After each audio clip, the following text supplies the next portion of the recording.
రాజుల గ్రంథం 10వ అధ్యాయం. 1 రాజుల గ్రంథం 10వ అధ్యాయము 9వ వచనాన్ని మనం చదువుకుందాం. పేజీ నెంబర్ 289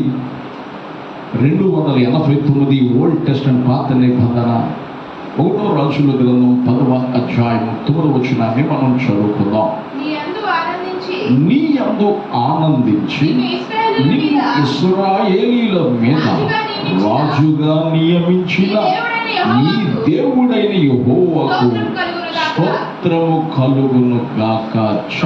అందరూ ఈ మాట నాతో చెప్పండి. నీ యందు ఆనందించి నిన్ను ఇశ్రాయేలీయుల మీద రాజుగా నియమించిన నీ దేవుడైన యెహోవాకు స్తోత్రము కలుగును గాక. దేవుని వాక్యాన్ని కొన్ని నిమిషాలు మనం ధ్యానం చేద్దాం. బైబిల్లో మనం చదువుతూ ఉన్నాం. 1 రాజుల గ్రంథం 10వ అధ్యాయము 9వ వచనంలో మనం చదువుకుంటూ ఉన్నాం. ఒక అన్య ఆచారము కలిగినటువంటి షాబా దేశపు రాణి, అన్య సాంప్రదాయాలతో నింపబడినటువంటి షాబా దేశపు రాణి సొలొమోను దగ్గరకు వచ్చింది. సొలొమోను గురించి వింది. ఆ ప్రాంతంలో, ఆ దేశంలో సొలొమోను గురించి పుంఖాలుగా గొప్పగా చెప్పుకుంటూ ప్రజలు చెవులు కొరుకుంటూ ఉంటే ఆమె సొలొమోనును చూడాలని, సొలొమోను దగ్గరకు వెళ్ళాలని ఆమె నిశ్చయించుకుని ఒకరోజు సొలొమోను దగ్గరకు వచ్చింది. సొలొమోనును గురించి, అతని ఆస్తిని గురించి, అతని జ్ఞానాన్ని గురించి, అతని వైభవాన్ని గురించి ప్రజలు కోకొల్లలుగా చెప్పుకుంటుంటే వినాలి, చూడాలన్న ఆశ కలిగి సొలొమోను దగ్గరకు వచ్చింది. సొలొమోను దగ్గరికి ఎప్పుడైతే వచ్చిందో ఈ సొలొమోను దగ్గర అంటది, నా దేశంలో నేను వినాదానికంటే ఇక్కడ వచ్చి చూస్తే గొప్పగా కనిపిస్తుంది. అక్కడ వినదు కొంచెమే. స్తోత్రం చెప్పండి. సొలొమోనుకి ఎంత వైభవం రావడానికి కారణం, సొలొమోనుకు పేరు ఖ్యాతి రావడానికి కారణం, సొలొమోను జ్ఞానం కలిగిన వాడిగా కావడానికి కారణం, సొలొమోను ఏది అడిగినా అది దేవుడు ఇవ్వడానికి కారణం ఏమిటయ్యానంటే, బైబిల్లో మనం చదువుకున్నాం. 1 రాజుల గ్రంథం 10వ అధ్యాయం 9వ వచనం మనం చదువుకుంటున్నాం. నీ యందు ఆనందించి దేవుడట సొలొమోను నందు ఆనందించాడట. స్తోత్రం చెప్పండి. సొలొమోను నందు దేవుడు ఏం చేశాడు? చెప్పాలి గట్టిగా. ఇప్పుడు నేను ఆ సంతోషంలో ఉన్నాననుకోండి, ఆ సంతోషం ఏదో ఒకటి నీకు ఇవ్వగలుగుతాను, అవునా కదా? నువ్వు సంతోషంతో ఉన్నావు అనుకోండి, 1-2 వేసి పెడతాను. అట్లాగే సొలొమోను నందు దేవుడు సంతోషించాడట, సొలొమోనును బట్టి ఆనందించాడట. దేవుడు సొలొమోను దేవునికి అంత సంతోషాన్ని కలగజేశాడు. అందుకే సొలొమోను అడిగినా అడగకపోయినా అన్ని కట్టబెట్టాడు సొలొమోను. అదే రీతిగా నీవు నేను దేవుణ్ణి సంతోష పెట్టగలిగితే, దేవుణ్ణి ఆనందింప చేయగలిగితే మన ప్రతి పరిస్థితి కూడా మారిపోద్ది అని చెప్పే విషయంలో సందేహం లేకుండా మొక్కానిచ్చి గట్టిగా మీకు చెబుతాను. స్తోత్రం చెప్పండి. దేవుడు మన యందు ఆనందించాలి. సొలొమోను పట్ల దేవుడు ఆనందించాడు. అసలు ఏం చేస్తే సొలొమోను పట్ల దేవుడికి సంతోషం కలిగింది అది కూడా మనం ఆలోచించాలిగా. ఏం చేస్తే సొలొమోను దేవుడు ఆనందించాడు, అంతగా ఆనందింప చేయగలిగినటువంటి విషయం ఏమిటి అని అంటే బైబిల్ సెలవిస్తుంది. ఆ మాట మనం చదువుకుందాం. 1 రాజుల గ్రంథం 3వ అధ్యాయం 10వ వచనంలో మనం చదువుకుంటే సొలొమోను దేవునికి ప్రార్థన చేశాడట. సొలొమోను దేవునికి ప్రార్థన చేస్తే అక్కడ వాక్యంలో రాయబడింది 1 రాజుల గ్రంథం 3వ అధ్యాయం 10వ వచనం. సొలొమోను చేసిన ఈ మనవి ప్రభువునకు అనుకూలమాయేను. స్తోత్రం చెప్పండి. ఎవరికి అనుకూలమైందండి? చెప్పాలి గట్టిగా. సహజంగా మనం ఏం చేస్తామంటే, నేను నీకు అనుకూలంగా, నీవు నాకు అనుకూలంగా నడుస్తాం, మనుషుల మెప్పును కోరి. కానీ సొలొమోను ఏ ఒక్కరి మెప్పును కోరలా, దేవుని మెప్పును మాత్రమే కోరినవాడు. అందుకే సొలొమోను ఎవరు పట్టించుకున్నా పట్టించుకోకపోయినా, ఎవరు చూసినా చూడకపోయినా, ఎవరు వినకపోయినా, దేవుడు నా ప్రార్థన వినాలి, దేవుడు నన్ను అంగీకరించాలి, దేవుడు నేను సంతోష పెట్టాలనే ఉద్దేశంతో దేవుని తట్టు తిరిగి ప్రార్థన చేస్తుండగా దేవుడికి అతని ప్రార్థన అనుకూలంగా మారిందట. స్తోత్రం చెప్పండి. ఆమేన్, హల్లెలూయా. సొలొమోను చేసిన ఈ మనవి దేవునికి అనుకూలమైంది. అందుకే సొలొమోను ఏది చేసినా దేవుడు అనుగ్రహించాడు. ఏది అడిగినా దేవుడు అనుగ్రహించాడు. సొలొమోను చేసిన ఈ మనవి దేవునికి అనుకూలమైందట. దేవుని బిడ్డలారా, సొలొమోను చేసిన ఈ మనవి దేవునికి అనుకూలమైంది కనుక సొలొమోను ఏమడిగినా, అడిగేది కొంచెం అడిగితే అడగకుండా అనేకమైనటువంటివి దేవుడు సొలొమోనుకి ఇచ్చాడు. కారణం, సొలొమోను నందు దేవుడు ఆనందించాడు. స్తోత్రం చెప్పండి కదా. ఆమేన్, హల్లెలూయా. సొలొమోను నందు దేవుడు ఏం చేశాడు? ఆనందించాడు. దేవుడు నీ అందు ఆనందిస్తున్నాడా అని నేను అడుగుతూ ఉన్నా. దేవుడు మన యందు సంతోషించే స్థితిని మనం కలిగి ఉండాలి. మనం సంతోష పెడుతున్నామా ప్రభువుని? ఆనందపరచగలుగుతున్నామా ప్రభువుని? దేవుని బిడ్డలారా, దేవుని వాక్యం సెలవిస్తుంది. సొలొమోను యందు దేవుడు సంతోషించాడు, ఆనందించాడు గనుక ఈ 1 రాజుల గ్రంథం 10వ అధ్యాయం 9వ వచనం మనం చదువుకుంటున్నాం. నీ యందు ఆనందించి నిన్ను ఇశ్రాయేలీల మీద రాజుగా నియమించాడు. స్తోత్రం చెప్పండి గట్టిగా. అంటే ఏ స్థాయికి దేవుడు నడిపించాడండి? రాజుగా దేవుడు చేశాడు. అంటే దేవుణ్ణి సంతోష పెట్టగలిగితే పెంట కుప్పల మీద ఉన్న భేదలను తన ప్రజల ప్రధానులతో కూర్చుండబెట్టే దేవుడైనా, వారి స్థితిగతులు మార్చగలిగిన వాడైనా, వారి పరిస్థితులు మార్చగలిగిన వాడు అయినా, వారి రాత గీత ఇట్టే మార్చగలిగిన దేవుడు ఆయన. అందుకే బైబిల్ సెలవిస్తోంది, దేవుణ్ణి సంతోష పెట్టే వారంగా ఉండాలి. మనుషుల మెప్పును కోరొద్దు. యోహాను సువార్తలో అనేక మంది ప్రభు గొప్పవాడని గ్రహించారు, ప్రభు చేసే కార్యాలు ఉన్నతమైనవని, దేవుడు అతనికి తోడై ఉంటే తప్ప ఏ నరుడు ఈ కార్యాలు చేయలేడని గుర్తించిన వారందరూ కూడా వారి కులానికి భయపడి, వారి పెద్దల మెప్పును కోరి దేవుడిచ్చే రక్షణను నిరాకరించారు. దేవుడిచ్చే ఈవులను వారు నిరాకరించారు. దేవుని ఆశీర్వాదాన్ని వారు నిరాకరించారని బైబిల్ సెలవిస్తాం. ఆ స్థితిగతులు మనం ఉన్నామా? మనుషుల మెప్పును కోరొద్దు. మనుషులు దేవుందండి, పెడితే పెళ్లి కొడతారు, పెట్టకపోతే చావు కొడతారు. జాగ్రత్త. పొగిడితే ఓ ముద్ద ఎక్కువ పెడతారు, తిడితే ఉన్నది కాస్త తీసి ఆపలు పారేస్తారు. స్తోత్రం చెప్పండి గట్టిగా. హల్లెలూయా. ఇది మనుషుడుకు ఉన్నటువంటి నైజం. అయితే బైబిల్ సెలవిస్తుంది, సొలొమోనును దేవుడు రాజుగా అభిషేకించాడట. ఏం చేశాడట? అందరూ చెప్పాలి గట్టిగా. సొలొమోనును దేవుడు ఏం చేశాడు? రాజుగా అభిషేకించాడు. నీ యందు దేవుడు ఆనందించబట్టే కదా నీకు ఈ అధికారం. దేవుని బిడ్డలారా, దేవుడిని సంతోష పెట్టాలి. దేవుడిని సంతోష పెడితే నీ స్థితిగతులన్నీ మారిపోతాయి.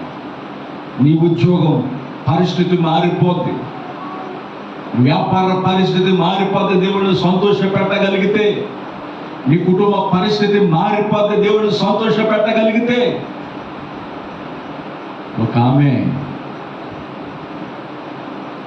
ప్రార్థన చేసుకుంటుందంటే యజమాని బ్యాంకులో పనిచేసి ఆయన బ్యాంకు ఉద్యోగం. వాళ్ళు కంసాలు పని చేసుకుంటూ ఉండేవారు. అయితే ఆయనకు ఉద్యోగం వచ్చింది, వివాహం అయింది, చాలా సంతోషం, పిల్లలు కలిగారు. భర్తను ఉద్యోగాన్ని పంపించి రక్షణ పొందుకున్న ఆమె భర్తకు తెలియకుండా రక్షణ పొందుకున్న ఈమె భర్త ఇంటికి ఉద్యోగానికి వెళ్ళటం బైబిల్ తెరిచి చదువుతూ ప్రార్థన చేస్తూ ఉండదు. ఇట్లా చాలా కాలంగా కొనసాగుతుంది. ఒకరోజు భర్త ఆఫీస్కు వెళుతూ వెళ్ళిపోయాడు. వెళ్ళిన ఆయన ఏదో మర్చిపోయిందని వెనక తిరిగి వస్తాడు. తలుపు లేకుండా మర్చిపోయి ఏం చేసినట్టు బైబిల్ తెరిచి చదువుకుంటాడు. అట్లా వెళ్ళిపోయాడు కదా. చూడటం చూసి మనిషి కుప్పలా కూలిపోయేంతగా కొట్టాడట.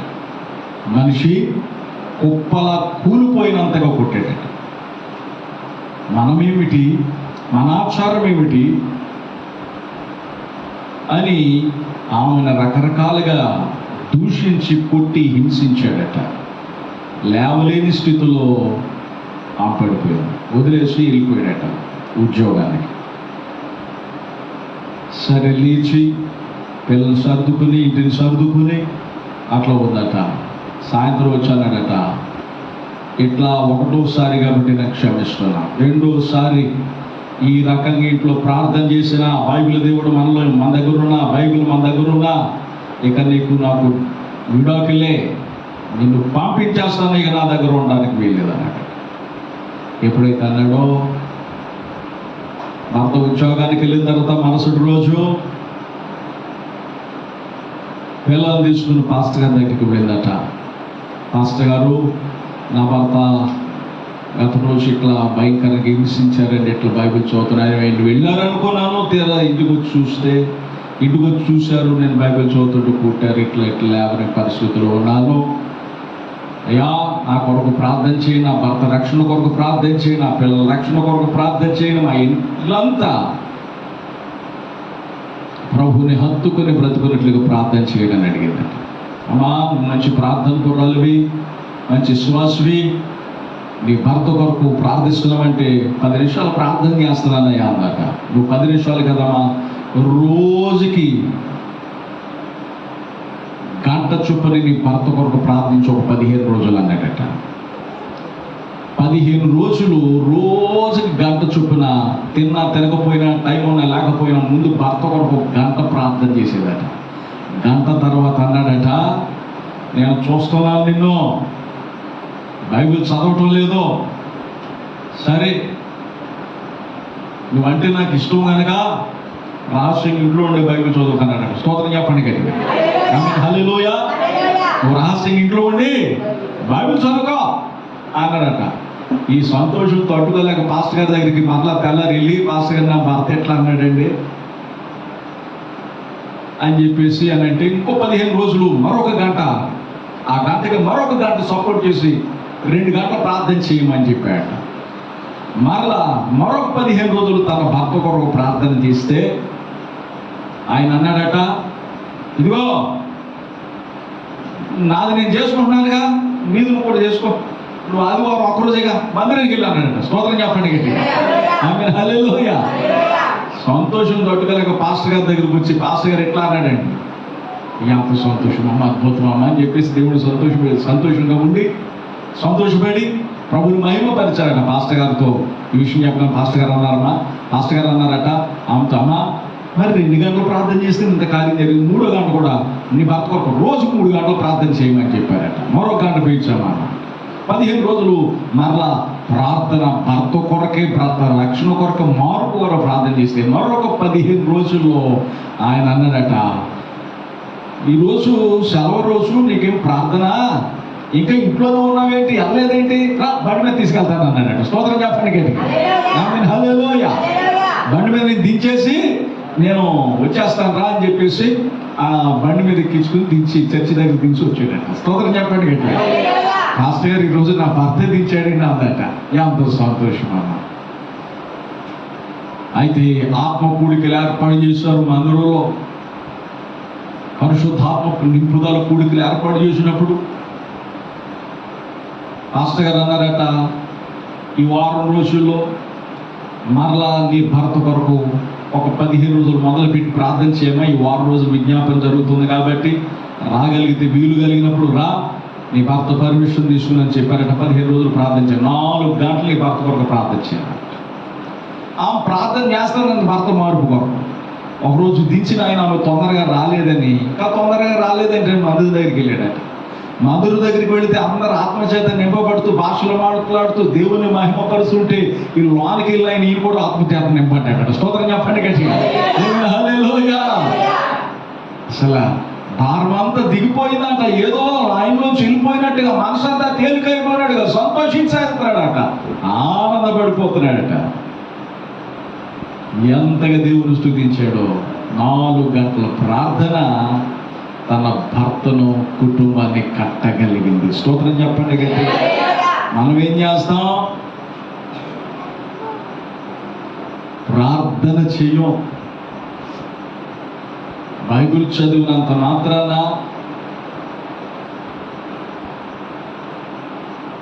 ఆగిపోవటం కాదు. బైబిల్ చదివి ప్రార్థన కూడా దానికి తగ్గట్టుగా చేయాలి. 2 రెక్కలు బాగుంటేనే పక్షి ఎగరగలం. ఒక రెక్క వాక్యం అయితే ఒక రెక్క, ఒక చెయ్యి వాక్యం అయితే ఒక చెయ్యి ప్రార్థన. ఈ 2 సమముగా చేసుకుపోతేనే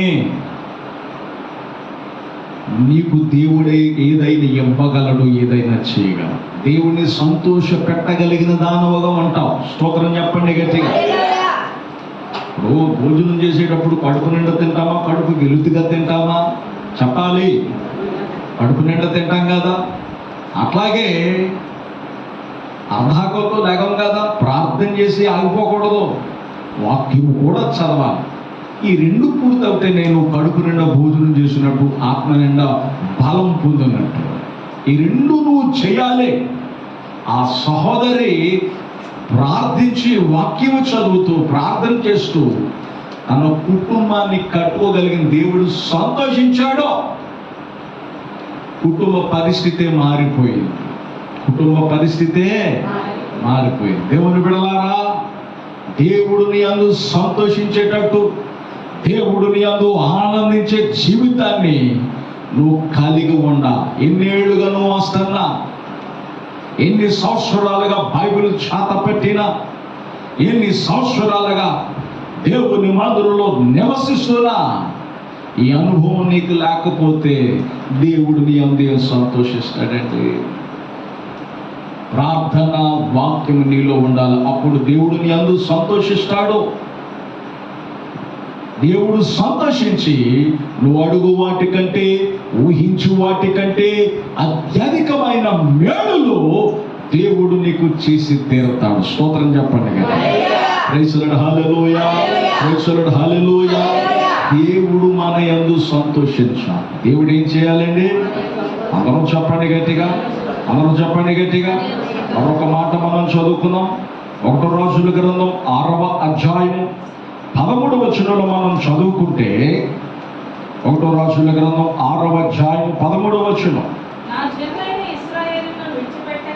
సొలొమోనును బట్టి దేవుడు, అని రాజుగా నియమించిన దేవుడు సొలొమోనును బట్టి ఆనందించి దేవుడు ఏమంటున్నాడంటే 6వ అధ్యాయం 13వ వచనంలో మనం చదువుకుంటున్నాం. సొలొమోను, నీవు నాకు అనుకూలంగా మారు, నీ అందు సంతోషిస్తానని కనుక ఏ ప్రజల మీద నిన్ను రాజుగా చేశానో నీతో పాటు ఆ ప్రజలను కూడా విడిచిపెట్టనయ్యా. నా జనులైన ఇశ్రాయేలీయులను విడిచిపెట్టక నేను వారి మధ్యను నివాసము చేస్తాను. స్తోత్రం చెప్పండి గట్టిగా. ఎంత సంతోషం కలిగితే దేవుడి మాట పలుకుతున్నాడండి. దేవునికి ఎంత ఆనందము కలిగితే మాట పలకగలుగుతున్నాడండి. సొలొమోను, నువ్వు నన్ను సంతోష పెట్టావు గనుక నిన్ను బట్టి నీ జనులైన ఇశ్రాయేలీయులు కూడా విడిచిపెట్టను. నేను వారి మధ్యకు వచ్చి నివాసం చేస్తాను. స్తోత్రం చెప్పండి గట్టిగా. దేవుడు మనతో ఉండటం అంటే మన పరిస్థితులన్నీ పావనం అయిపోతాయి. అవునా కాదా? చెప్పండి గట్టిగా. ఎంత అద్భుతమైన విషయం. దేవుడే మన యొద్దకు వచ్చి మనతో నివాసం చేస్తానంటే చిన్న విషయం కాదు.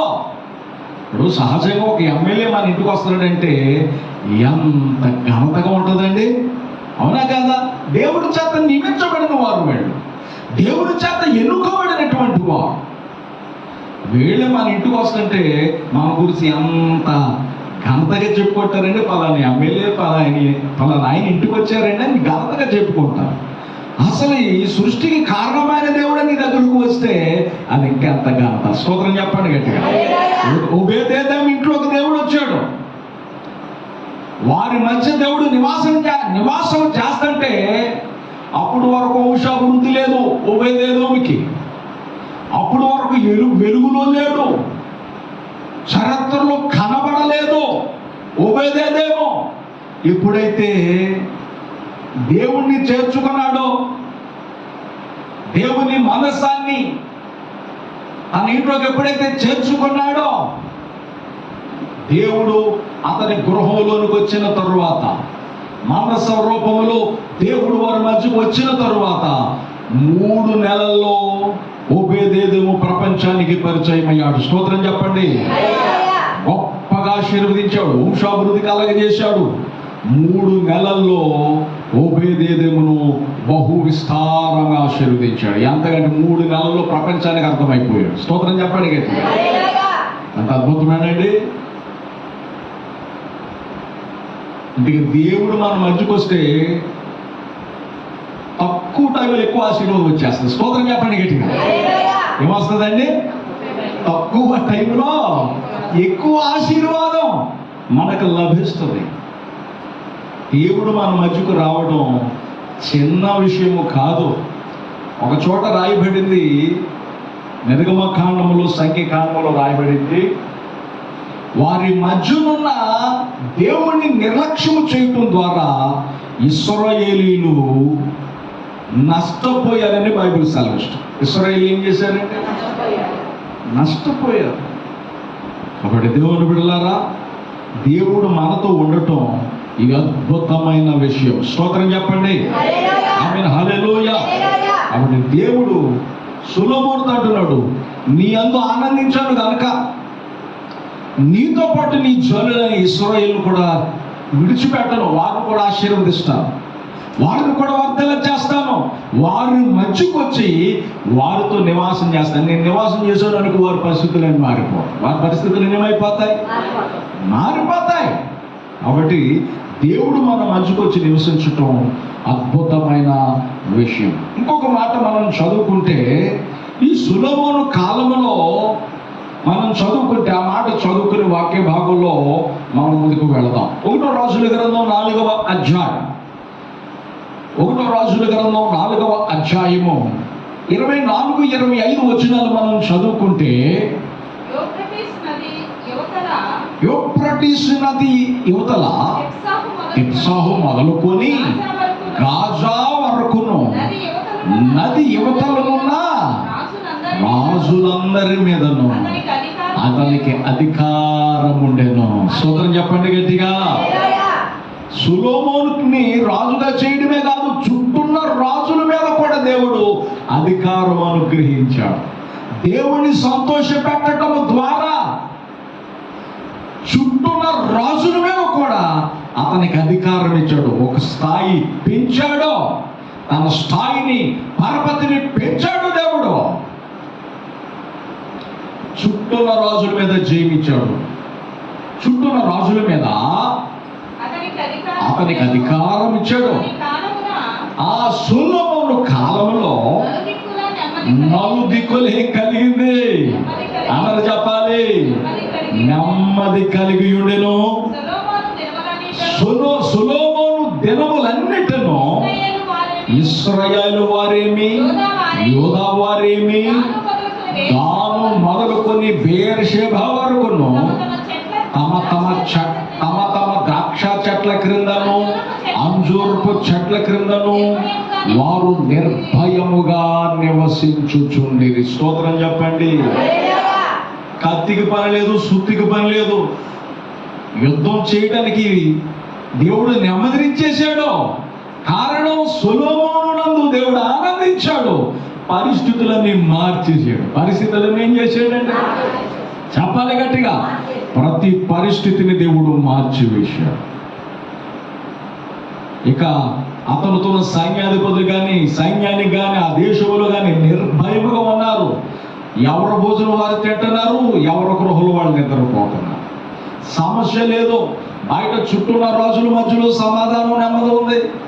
అతని రాజ్యంలో సమాధానం నెమ్మది ఉంది. నిర్భయముగా ఉన్నారు. రోగం వస్తుందని భయం లేదు, శత్రువు వస్తా భయం లేదు, లేకపోతే ఒక కరువు వస్తుందన్న భయం లేదు. ఏ విధమైనటువంటి భయం లేకుండా సంతోషంగా ఉండగలిగారు. కారణం సొలొమోనునందు దేవుడు ఆనందించడం ద్వారా, సొలొమోను దేవుడిని సంతోష పెట్టడం ద్వారా ఈ స్థితి ఇశ్రాయేలు దేశానికి లభించింది.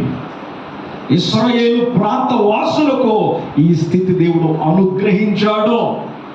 కాబట్టి దేవుని విడలారా, బైబిల్ సెలవిస్తుంది, దేవుడు నీ యందు సంతోషించే జీవితాన్ని నువ్వు కలిగి ఉండాలి. దేవుడు నీ యందు ఆనందించే జీవితాన్ని నువ్వు కలిగి ఉండాలి. స్తోత్రం చెప్పండి గట్టిగా. ఆమేన్, హల్లెలూయా.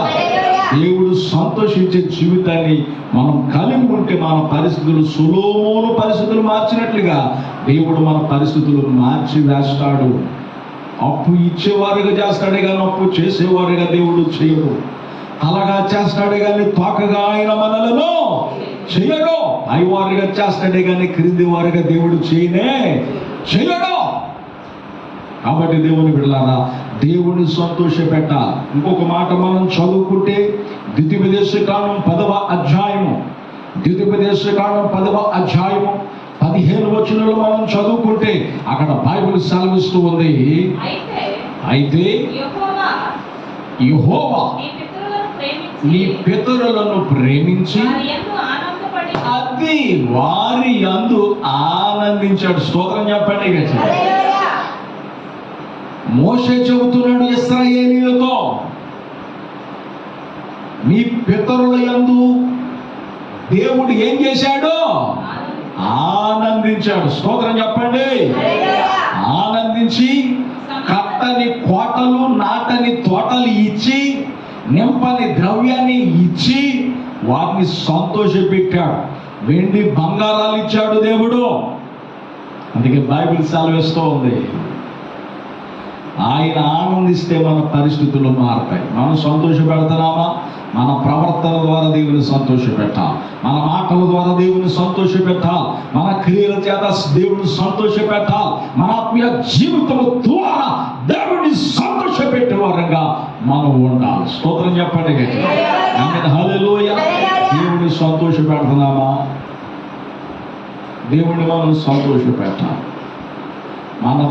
మీ పితరుల యందు దేవుడు సంతోషించాడయ్యా, ఆనందించాడయ్యా. ఏం చేశాడటండి? ఆనందించాడు. ఆనందించడానికి కూడా ఇశ్రాయేలీయుల పరిస్థితులు మారాలని మోషే ఏం చేశాడో తెలుసా? ఆ మాట చదువుకుందామా? ఇదే ద్వితీయోపదేశకాండము 10వ అధ్యాయము 10వ వచనం మనం చదువుకుందాం. ఇదే ద్వితీయోపదేశకాండము 10వ అధ్యాయము 10వ వచనం. ఆ ఇశ్రాయేలీయులతో అంటున్నాడు, మీరందరూ సంతోషం ఉండడానికి కారణం ఏంటో తెలుసా? నేను మునుపటి వలె 40 పగళ్ళు 40 రాత్రులను కొండ మీద ఉండగా యెహోవా ఆ కాలమున నా మనవి ఆలకించి, స్తోత్రం చెప్పండి గట్టిగా. ఆమేన్, హల్లెలూయా. నా మనవి ఏం చేశాడు? మీ విషయంలో ఆలకించి మీ పరిస్థితులన్నీ మార్చాడు. కాబట్టి మీ పితరుల యందు ఆనందించిన దేవుడు, పిల్లలారా మీ యందు కూడా దేవుడు ఆనందించాలంటే మీరు ఏం చేయాలో తెలుసా? ఇదే ద్వితీయోపదేశకాండము 10వ అధ్యాయము 16వ వచనంలో మనం చదువుకుంటే, కాబట్టి మీరు సున్నతి లేని మీ హృదయములకు సున్నతి చేసుకుని ఇక మీదట ముష్కరులు కాకుండుడి. స్తోత్రం చెప్పండి.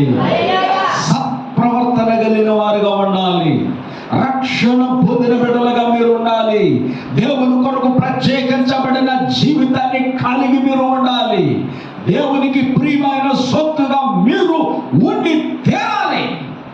ఇట్లా ఉండగలిగితే మీ పితరులు యందు ఆనందించి వారికి అన్ని ఇచ్చి అన్ని చేసిన దేవుడు మీకు కూడా అన్ని ఇవ్వటానికి అన్ని చేయడానికి ఎల్లప్పుడూ ఆయన సంసిద్ధుడుగా ఉంటాడు. స్తోత్రం చెప్పండి. ఆమేన్, హల్లెలూయా. ఎల్లప్పుడూ ఎట్లా ఉంటాడు ఆయన? అందరూ చెప్పాలి. ఏ విషయంలోనూ ఆయన హస్తము కొరచు కాదు. రక్షించే విషయంలోనూ, సహాయం చేసే విషయంలోనూ, నీకు అన్ని విధాలుగా అన్ని సమకూర్చే విషయంలో ఎన్నడు తన బాహు వెనక్కి తీసుకునేవాడు కాదు. ఎప్పుడు తన బాహు చాచి ఉండేవాడు. తన బాహు ఏ విషయంలోనూ తక్కువ కాదు. ఆయన ఏదైనా సరి ఇవ్వగలిగిన వాడు.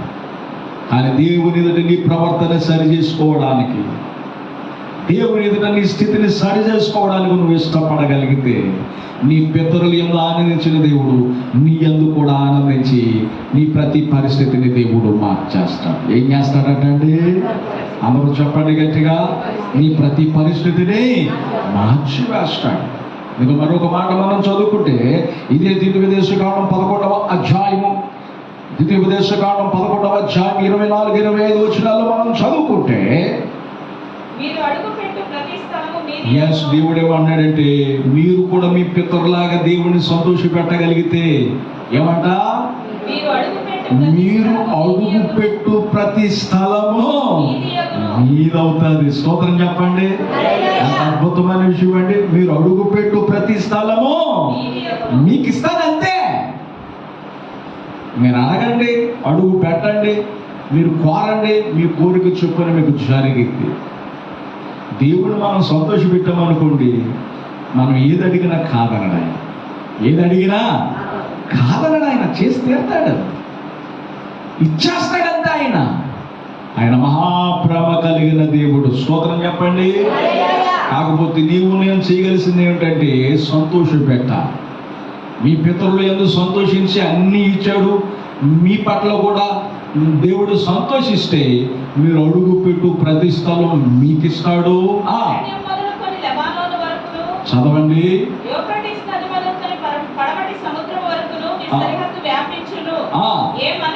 అన్ని విధాలుగా నేను మిమ్మల్ని విస్తరింపచేస్తాను. విస్తరింప చేయటమే కాదు, ఏ మనుష్యుడునో మీ ఎదుట నిలువడు. స్తోత్రం చెప్పండి. ఆమేన్, హల్లెలూయా. ఏ మనుషుడు మీ ఎదుట నిలవడు. యోషువ కాలంలో రాయబడింది, ఏ కుక్క తోక చాడించలేదట. బైబిల్లో రాయబడింది. దేవుని బిడ్డలారా, ఎవరికి ధైర్యం సరిపోలేదట ఇశ్రాయేలు మీదకి రావడానికి. దేవుడిని సంతోష పెట్టగలిగితే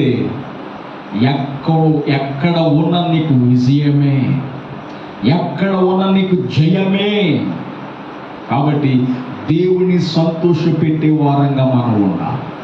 దేవుని సంతోష పెట్టే గుంపులో మనం ఉండాలి. నేను అడుగుతున్నాను, దేవుడిని సంతోష పెట్టగలుగుతున్నామా? సొలొమోను పట్ల దేవుడు సంతోషించాడు గనక రాజుగా నియమించాడు. రాజుగా అధికారం ఇవ్వటమే కాదు, చుట్టూన్న రాజుల మీద దేవుడు అధికారం ఇచ్చాడు. అధికారం ఇవ్వటమే కాదు, అతని కాలంలో నెమ్మదిని దేవుడు దయచేశాడు. నెమ్మదిని ఇవ్వటమే కాదు, అతని కాలంలో యుద్ధంతో పని లేకుండా దేవుడు చేశాడు. ఎవరు ద్రాక్ష చెట్టు కింద వాళ్ళు ఉంటున్నారు, ఎవరు అంజూరపు చెట్టు కింద వాళ్ళు ఉంటున్నారు, అంటే ఎవరు గృహాల్లో వారు ఉంటున్నారు. నిర్భయముగా, అంటే భయం అనేది లేకుండా జీవిస్తున్నారు. స్తోత్రం చెప్పండి. దేవుని సంతోష పెట్టగలిగితే ప్రతి పరిస్థితులన్నీ మారిపోతాయి. ప్రతి పరిస్థితులు ఏమవుతాయి? చెప్పాలి గట్టిగా, మారిపోతాయి. దేవుని సంతోష పెట్టాలి మనం. ప్రతి విషయంలో దేవుని సంతోష పెట్టడానికి ముందుకు వస్తే మన పరిస్థితులు మారిపోతాయి. ఆయన సంతోష పెట్టడం అంటే ఆయన చిత్తం చేయడం. ఆయన చిత్తం చేయడానికి మనం దేవునికి అనుకూలంగా మలుచుకోవాలి. లోబడిపోవాలి దేవునికి. దేవునికి ఏమైపోవాలి? లోబడిపోవాలి, అనుకూలంగా మారిపోవాలి. అట్లా మనం జీవించగలిగితే మన పరిస్థితులు మారుతాయి.